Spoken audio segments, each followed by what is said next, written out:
হুজুর বলেছেন তিন শ্রেণীর মানুষ। কয় শ্রেণীর? আরো জোরে বলেন।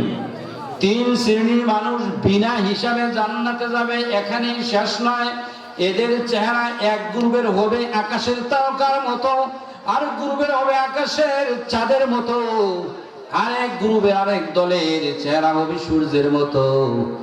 এই তিন শ্রেণী মানুষ হলো নামাজি। কেমন নামাজি?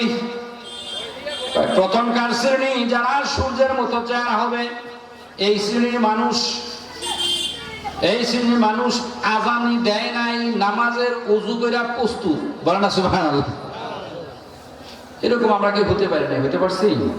আপনারা কি পারেন? করতে পারেন? আমি নিজে পারি না, আপনাদের কি বলবো? আমার তো জামাত ধরতেই সমস্যা হয়ে যাবে। এই আসার পরে ঘুমাইছি, বুঝছেন? আজান দিয়েছে, তারপর উঠছি, পেশাব করছি, তার জামাত দেখছি এক রাত গেছে। আমার রাসূল বলেন, নবী বিশ্ব নবী বলেন, যারা আজানের আগে ওযু করেছে বলেন মারহাবা। আমি মারে দেখছি আগে, এখন তো পারে না। আমি এক সময় মারে দেখতাম 12টা বাজে, কয়টা বলেন? 12টা হারুন আজান দিছে। আমি কইলাম তার 1 ঘন্টা আছে, আজান দিছে এখনই বইয়া থাকেন তো কাম তো নাই। 12টা বাজে আজান দিয়ে ওযু করে প্রস্তুত, নামাজ পড়বে। আমার নবী বলেন রে, নামাজের আজানও দেয় নাই কোন বন্ধু, আজানের আগে একটু প্রস্তুতির ভাব নিল, প্রস্তুতি নিল, ওযু করলো, আল্লাহর ঘরের দিকে রওনা দিল। এইভাবে নামাজ পইরা পইরা পইরা পইরা কবরে শুইল। কিয়ামতের ময়দানে আল্লাহ পাক তার চেহারা সূর্যের মতো করবে, আর বিনা হিসাবে জান্নাতে দিবে। চেহারা হবে সূর্যের মতো। কিসের মতো? আরো জোরে। আর বিনা হিসাবে জান্নাতে দিবে। দ্বিতীয় শ্রেণীর মানুষ আমার নবী বলে রে, কয় নামাজ এত দামি ইবাদত, আজানের আগে ওযু করে নাই। কিসের আগে ওযু করে নাই? আরো জোরে।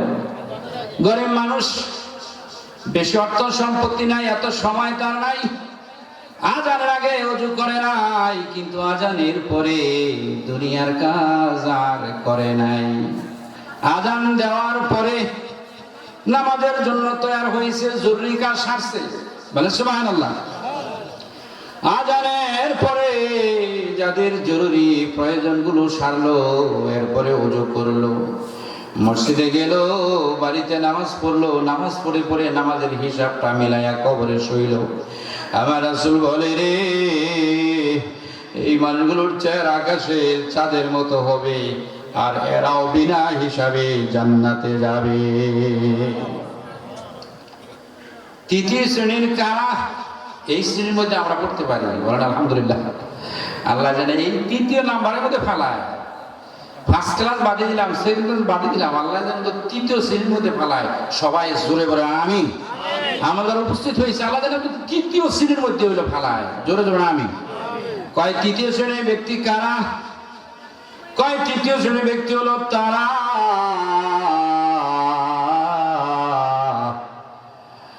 যারা আজানের আগে ওযু করে নাই, আজানের পরে ওযু করে নাই। জামাত হয়, জামাতের আগে দৌড়াইয়া দৌড়াইয়া ওযু করে নামাজ পড়ে। এমনকি কোনোদিন এমন হয়ে যায় নামাজের ওয়াক্তও নাই, তারপরও নামাজ ছাড়ে নাই। এই শ্রেণীর মানুষ বেশি গরিব হবে। কথা বলেন ঠিক না বেটি? আপনার এখানে ভ্যান চালান আছেন? অটো চালান কেউ আছেন? লজ্জা নাই তো? হালাল অর্থ উপার্জন, লজ্জা আছে? ভ্যান চালায় অথবা রিক্সা চালায়, দিন মজুরির কাজ করে। ধরেন সন্ধ্যা থেকে যাত্রা শুরু করলো, নলমা গেলে মানে আজান দিয়েছে যাবো বটতলা, উদাহরণ। যাবো কোথায়? আরো জোরে।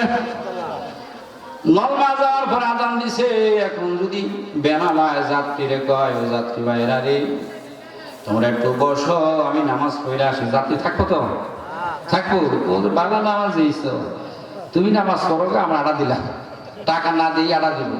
কথা ঠিক না বেটি? বাড়া বুড়া বাদ দিয়ে দরবেশ হয়ে গেছে। আমগর যার লাগবে পোড়া বাড়ি, এখন হ্যাঁ আমগর থুইয়া 20 মিনিট সময় এখানে নামাজ পড়বো। মাইনা নিব? মাইনা নেবে না। দিন মজুরির কাজ করে আসরের আধা ঘন্টা পরে 20 মিনিট পর পর্যন্ত কাজ করলে মালিক বড় খুশি হয়, মালিকে যাবার দেয় না। ওর 20 মিনিট আধা ঘন্টা ওই ক্ষেতের মধ্যে কাজ করতে হবে। কথা বলেন ঠিক না বেটি? না করলে পরের দিন কামড় দেবো না, কেউ যে এরকম নামাজি নামের দরকার নাই। কথা ঠিক না বেটি?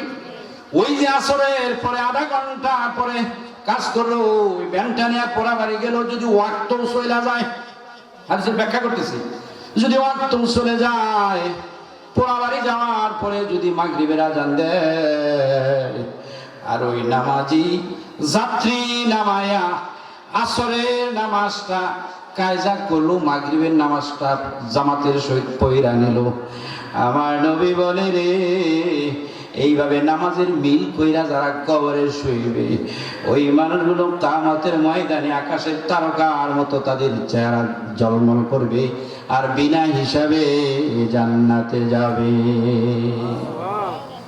নামাজ পড়ার দরকার আছে কি নাই? বন্ধুরে, কারে বলবো আওয়াবিনের কথা, কারে বলবো এশরাকের কথা? তার জোতগুজারি যারা হবে, আর নিজেরই ঠিক নাই, আপনাদের কি বলবো? তারপরে বলতে যে আমল করার তৌফিক দেয়। আমার রাসূল বলেন, আমার নবী বলেন, ওই কোন বন্ধু মাগরিবের পরে যদি 6 রাকাত সালাতুল আওয়াবিন পড়ে, কি পড়ে? আরো জোরে। আমার রাসূল বলে বেশি বেশি করে এই নামাজগুলা কইটা পড়িও, কারণ কিয়ামতের ময়দানে ফরজ নামাজের ঘাটতি হইলে আমার আল্লাহ ফেরেশতাদেরকে বলবে, দেখ ওর নফল নামাজ আছে কিনা। সবে মেরাজের, সবে কদরের, সবে বরাতের যে নামাজগুলো পড়েছে, আওয়াবিন পড়েছে, ইশরাক পড়েছে, তাহাজ্জুদ পড়েছে, সালাতুদ দুহা, সালাতুত তাসবিহ যে নামাজগুলো পড়েছে, ওইগুলো দিয়া জোড়া দিয়া দেখ ওর জীবনের নামাজের হিসাব মিলাইতে পারে কিনা। একদিকে আপনার ফরজের জোড়া হবে, আর একদিকে যদি কোনো বন্ধু 6 রাকাত সালাতুল আওয়াবিন নামাজ পড়ে, কি ফজিলত জামা ভাই? কোন কি ফজিলত? আওয়াবিন বললে 12 বছর। একটু জোরে কর না সবাই। এই হানি ঘুম পারে কারা? এগুলো মাথা নিচমি দিয়া এত ঘুম, চায়ের স্টলে বইয়া বইয়া এক খাবারে ওই না তাইতেছে, এই না তাইতেছে, খাবার 12টা পর্যন্ত জাগার, কিন্তু এখানে ঘুমাইতেছে। একটু জাকা টাকা দিয়ে দিন, বাড়ির মাহফিলের চা দিতে বলি। আমার গত পরশু দিন মাহফিল আছে, সবার চা দেন, পরে চা খাওয়ায় ঘুম ছাড়াই এবার ওয়াজ করছে 3 ঘন্টা। বল আল্লাহু আকবার। বন্ধু আমার, ভাইয়ের আমার, 6 রাকাত সালাতুল আওয়াবিন কোন বন্ধু যদি নামাজ পড়ে রে, আমার রাসূল বলে 12 বছর কন্টিনিউ নফল নামাজ পড়লে যেই সওয়াব হইতো, সেই সওয়াব তার আমলনামায় দিয়ে দেয়। ভাই হুজুর ফরজে ঠিক হয় না, আওয়াবিনের কথা বলবেন? আরে মিয়া, আমরা ছোটগুলা ধরুন, বড় আওয়াবিন ঠিক হবে। কথা বল ঠিক না বেটি? আর যারা এইগুলা ছাইড়া দেয়, তারপর ফরজ জায়গা। কথা বল ঠিক না বেটি? আর যারা এইগুলা ধরে ফরজ যাইতে পারে না,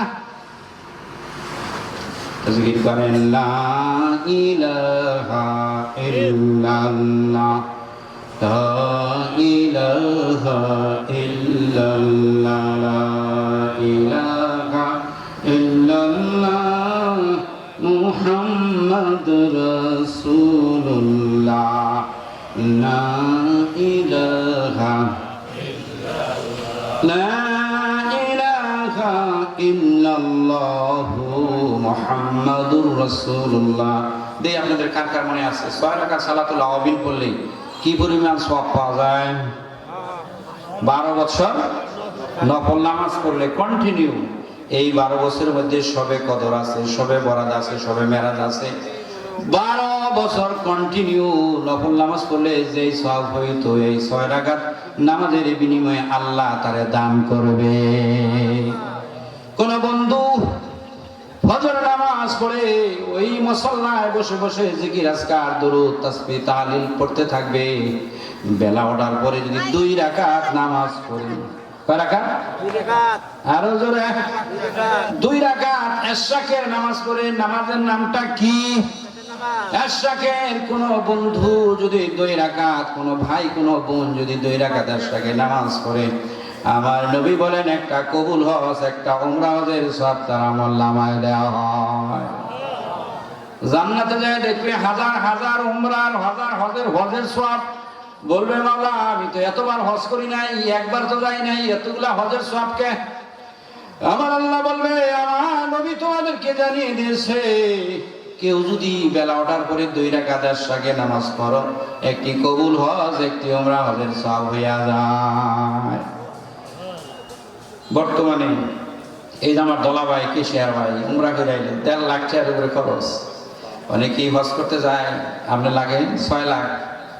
এরপরে বুকে আদা বলতে পারবো আমার হজ হইছে, এটা বলতে পারবে? একটা টাকা যদি হারাম হয়, নিয়তের মধ্যে যদি ঝামেলা থাকে, কাজের মধ্যে যদি গান্ধাম লাগে, হজ কবুল হবে না। ও বন্ধু রে, কোন বন্ধু 2 রাকাত নামাজ পড়ছে, কষ্ট করে 2 রাকাত নামাজ পড়ছে, বাড়িতে পড়ুক, মসজিদে পড়ুক, যেখানেই পড়ছে, আমার নবী বলেন দুনিয়ার সব ব্যবসায় লস যেতে পারে, আল্লাহর ব্যবসায় কোনো লস নাই। তার আমল নামে একটি কবুল হজ, একটি উমরা হজের সওয়াব উঠে যাবে। নামাজের নামটা কি কোনটা দেখি? ইশরাক। আরো জোরে বলেন। আর যদি 2 রাকাত নামাজ যোগ করতে পারেন, আমার নবী বলেন সারাদিন জিম্বা নেবে। আল্লাহ বলেন মারহাবা। আপনার কোনো অ্যাক্সিডেন্ট হবে না, আগুনে, পানিতে, কারেন্টে কোনো ক্ষতি আপনারা করতে পারবে না, পোকামাকড়ে, দুনিয়ার কোনো বালা মুসিবত আপনাকে ধরতে পারবে না, যদি পরে 2 রাকাত এশরাকের নামাজ পড়ে নে। কারে শোনাবো এশরাকের কথা? 5 ওয়াক্তই ঠিক নেই, কথা বলেন ঠিক না ঠিক? ও বন্ধুরে, এই নামাজের কথা বলে অন্যদিকে যেতে চাই। আমার হাবিব বলে রে, কেউ যদি তাহাজ্জুদের নামাজ পড়ে, কোন নামাজ? আরো জোরে। এটা কোন সময় পড়তে হয়? জোহরের আগ দিয়া? কোন সময়? কোন সময়? টাইম 12টা থেকে 12টা থেকে ফজরের আযান পর্যন্ত, 12টা থেকে। এই টাইমের ভিতরে কোন বন্ধু যদি নামাজ পড়ে রে, একে বলা হয় তাহাজ্জুদের নামাজ। 2 রাকাত হোক, 4 রাকাত হোক, 12 রাকাত হোক, কিছু নামাজ যদি ওই সময় হয়, এভাবেই যদি কবরে যায়, আমার নবী বলে রে, কিয়ামতের ময়দানে আল্লাহ পাক এই নামাজীকে জান্নাতে না দিয়া বিচারের কাঠ গড়াই বসবে না। বলেন সুবহানাল্লাহ। আমার আল্লাহ বলে, এই বান্দা সেই বান্দা, সারাদিন কত ঝামেলা ছিল, কত পরিশ্রম করেছে সন্তানের জন্য, ক্ষেত খামারে কত পরিশ্রম করেছে, ফরজ নামাজগুলো ঠিক রাখছে। পৃথিবীর মানুষ ঘুমায় গেছে, সব চাইতে আরামদায়ক সময়, যেই সময় শয়তান সবচাইতে বেশি মানুষকে আরামদায়কের ব্যবস্থা করে। আপনারা তো ইতিহাস জানেন, শয়তান যখন আজাজিল হইয়া যায়, আল্লাহর কাছে বলে, মাওলা গো, তুমি আদম কোন পর্যন্ত এই দুনিয়ায় আবাদ করবা? কিয়ামত পর্যন্ত। কয় আমি তো তোমার মেলা আবাদত করেছি, তাহলে কিয়ামত পর্যন্ত হায়াত চাই। আল্লাহ পাক বলেন দিলাম। বলেন সুবহানাল্লাহ। কয় আমি তো শয়তান, আমি তো জাহান্নামে যাব, বনি আদমেরও জাহান্নামে নিব। আমি যদি প্রকাশ্য যাই, লাঠিদা পিটাবো, লাঠিদা বাইরাবো। এই জন্য আমি জানি আমার যেন দেখে না, আমি জানি শিরায়, উপশিরার ভিতর দিয়া বান্দার ভিতরে ঢুকতে পারি। কয় আল্লাহ কয় দিলাম তোরে, যেহেতু তুই দীর্ঘদিন আমার সাজদা দিয়েছস, কারণ দামি ইবাদত তুই করেছস। বলে সুবহানাল্লাহ। তুই এমন ইবাদত করছিস 6 লক্ষ বছর আল্লাহর সাথে। বলে